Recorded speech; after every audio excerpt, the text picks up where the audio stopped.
কথা বলতে চায়, আমি তাদের সাথে কথা বলতে চাই, তাদের কথা শুনতে চাই, তাদের দাবি কি কি বাকি আছে আমি এটা শুনতে চাই, এবং যেটা আমাদের সাধ্যমতো সেটা আমি পূরণ করতে চাই।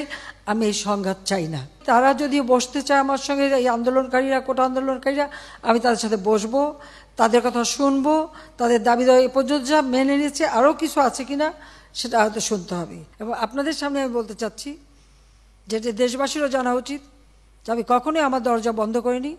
গণভবনের দরজা খোলা, যখনই এই আন্দোলনকারীরা কথা বলতে চায়, আলোচনা করে সমাধান করতে চায়, আমি তাদের সাথে নিজেই বসতে রাজি। আমি আবারও বলছি যে আন্দোলনকারীরা যদি আলোচনা করতে চায়, আমি এখনও রাজি। যে কোনো সময় তারা আসতে পারে, আলোচনা করতে পারে, দরকার হলে তাদের গার্জিয়ানদের নিয়েও আসতে পারে।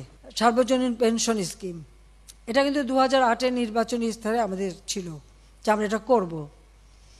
আমরা বহু সময় নিয়ে এটা অনেক চিন্তাভাবনা করে সার্বজনীন পেনশন স্কিমটা আমরা চালু করেছি, এবং সেখানে কিন্তু বিভিন্ন শ্রেণীর মানুষের জন্য বিভিন্নভাবে সুবিধা আমরা দিয়েছি। যে বিশ্ববিদ্যালয়, স্বায়ত্তশাসিত প্রতিষ্ঠান এবং প্রজাতন্ত্রের সকল বেতনভোগী কর্মচারীদের ক্ষেত্রে সার্বজনীন পেনশন ব্যবস্থায় অংশগ্রহণের বাধ্যবাধকতা বাতিল করে দিয়েছি, একবারে বাতিল করে দিয়েছি।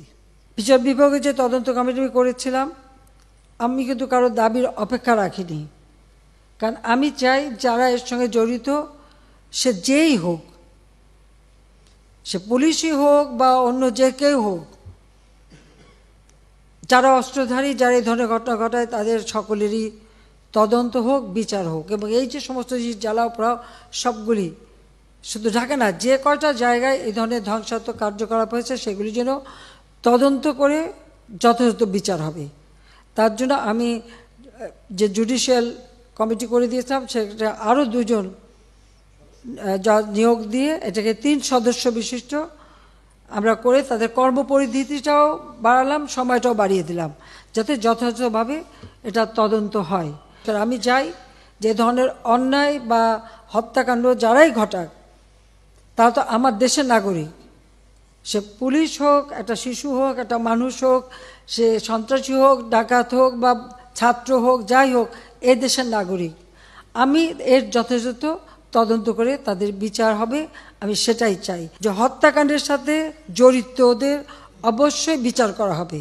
আমি এটা স্পষ্ট বলি, হত্যাকাণ্ডের সঙ্গে যারা জড়িত, সে যেই হোক, অবশ্যই তাদের বিচার করা হবে, এবং যারা জড়িত তদন্ত করেই তা বের করা হবে। যারা অস্ত্রধারী, যেমন রংপুরে একটা ঘটনা ঘটেছে, যে পুলিশ দায়ী, সেই পুলিশকে সাসপেন্ড করা হয়েছে এবং তার বিরুদ্ধে তদন্ত হচ্ছে এবং তার বিচার হবে। ইতিমধ্যে কিন্তু সেই পুলিশ, রংপুরের যে হত্যাকাণ্ডটা, তার আমরা সাসপেন্ড করে দিয়েছি, তাকে কিন্তু সাসপেন্ড করা হয়েছে।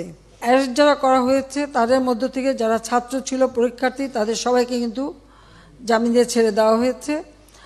আর সাথে সাথে আমি এটাও নির্দেশ দিয়েছি যে এর ভিতরে যারা নিরীহ আছে তাদের সবাইকে, এবং ছাত্র যারা একেবারে খুনের সাথে জড়িত না বা এই সমস্ত ধ্বংসাত্মক কাজের সাথে জড়িত না, তাদেরকে মুক্তি দেওয়া শুরু করবে, এবং সেটা শুরু হয়ে যাচ্ছে। যারা যারা দোষী ঠিক তাদেরকে চিহ্নিত করে তারা থাকবে, কিন্তু বাকিরা যাতে মুক্তি পায় সে ব্যবস্থাটা কিন্তু